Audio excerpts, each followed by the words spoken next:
Welcome back to EpicAirsoftHD. I'm here with Daedalus and this is the review of the ASW338LM.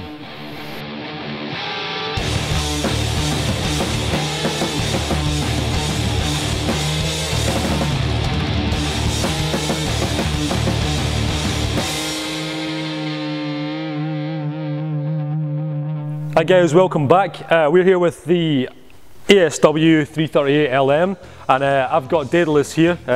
You may recognise him from Scout the Doggies videos. He's big on sniper rifles. Me, not so much. That's why we've got him here. He's going to be doing the range test for you. But before that, let's go over some of the unique features of this gun. We'll start from the end here, the stock, which is probably the most complicated piece of kit I've ever seen for a stock. The butt pad here is adjustable to many different heights. You've got about an inch of play either way, up and down. You've got your cheek piece here as well, which is also fully adjustable. It comes up quite a bit. That's good if you've got high scope mount rings on there and you're looking to get quick target acquisition. This monopod is also unique to the stock. It can be folded away and it has about an inch of adjustment as well. The stock also folds, it collapses 180 degrees onto the left hand side of the gun. I'll show you that there without knocking down any lights of the massive long barrel and silencer. Alright, so it comes out quite neat there and you can adjust the monopod so it comes straight back and it locks into place. To get the stock back out again, you just lift it up like you would any folding stock and lock it into place again. The magazine is a 30 round plastic type. Again, that can be removed fairly easily by pulling on the mag release catch. Really large mag, obviously for the 338 round, and this is also pretty unique to any VSR10 based weapon, because normally on a VSR10 you'd be loading the mag around about here where the hop unit is located. Your hop unit adjuster is roughly about here. You'll need to take your scope off to adjust that. Bit of a pain, but it comes part and parcel with this type of gun. The mag feeding system is fairly awkward. We've had this apart to have a wee look at it. It's probably one of the downfalls of this gun, but isn't that bad and it's easily fixed. On the front end of the gun you've got more rail than something that's covered in rails. In fact, that's probably the most rails I've ever seen in a bloody gun. To dismantle the gun you need to take pretty much all of these off, which is a bit of a pest, but the gun is very sturdy, very sturdy. There's no creaks or rattles on this thing at all, none whatsoever. This is mock carbon fibre. It looks really good. It's actually plastic, but it's been wrapped in genuine carbon fibre material and it's got a nice effect to it. Obviously it complements the tan here. This gun is pretty fantastic in itself. The bipod doesn't come with the gun, neither does the scope or the suppressor. They all come separately and the prices are in the links in the description below. Bipod is easily foldable. You push forward by using little levers. And it's pretty neat. It's well constructed and well engineered, and it gets right out of the way when you need it to be. The silencer is all CNC metal, and this is really neat as well. It's quick detach, and you still have your flash hider on the front there. Flash hider is also CNC. It looks like it's from a real steel, and all this gun is entirely made from blueprints from the real steel weapon.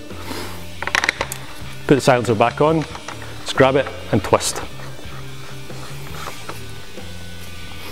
So this is the first spring gun we've ever done in EpicAirsoftHD, so I'm going to hand this over to Daedalus and see how you can do with it out on the range. You'll notice Daedalus isn't using the vise that we normally use. That's because he's using the monopod and bipod configuration, which already gives the gun a very stable platform. That combined with the human element, it's actually going to give us probably a similar accurate result. We've marked the target with a pink dot, as you can see on the close-up, and that's exactly what he's aiming for every single time. This time we're using Mad Bull Precision BBs, the 0.36 gram BBs, and they give us the most consistent results that we can get from the gun as possible.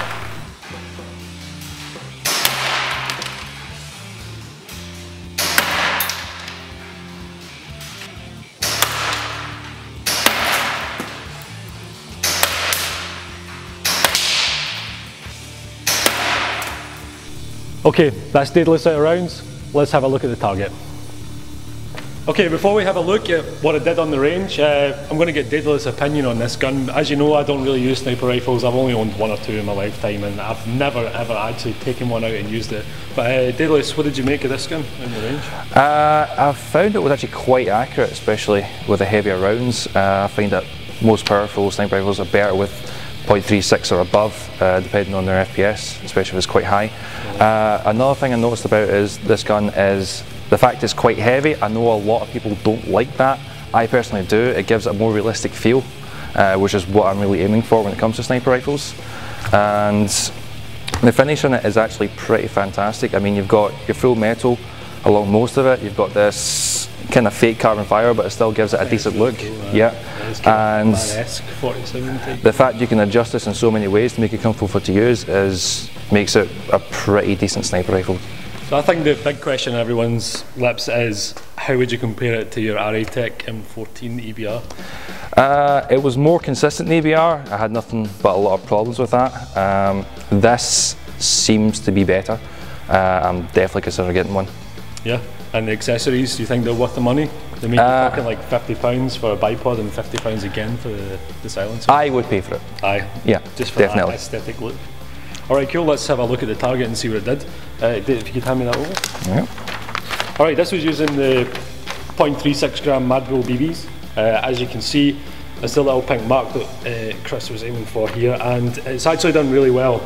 It knocked quite a few rounds in this little circle here. It's also hit the bullseye and just down there. So you see there's a couple of flyers. Now that might be the teething problems with the gun, because this is brand new, we're the first people to fire it, but maybe it could be more beneficial with like a type bore barrel or barrel, and get a chance to break it in the hop as well. Yeah, probably. Exactly. So I think that's pretty good. £500 price tag on this gun. You're talking an extra £200 for the accessories that we put on. That's the scope, the silencer and the bipod, as you see in the close-ups. But like you said, well worth the money. I would pay for it. Yeah. This scope, also by ASG, it comes with a Lumineer, which is really neat. It glows up red and green, and it can do various brightness settings. Pretty much built-in red dot, helps you acquire your targets a wee bit better. So yeah, pretty expensive, but if you want something that's entirely unique, this is a great gun for you. Don't forget to subscribe. You can see more guns like this in our next week's episode.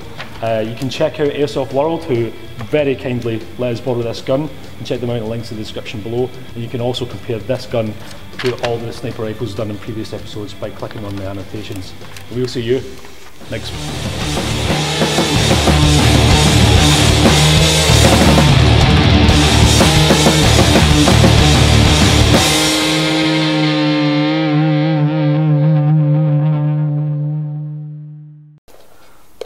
It's made of plastic that I just found out there. Never mind.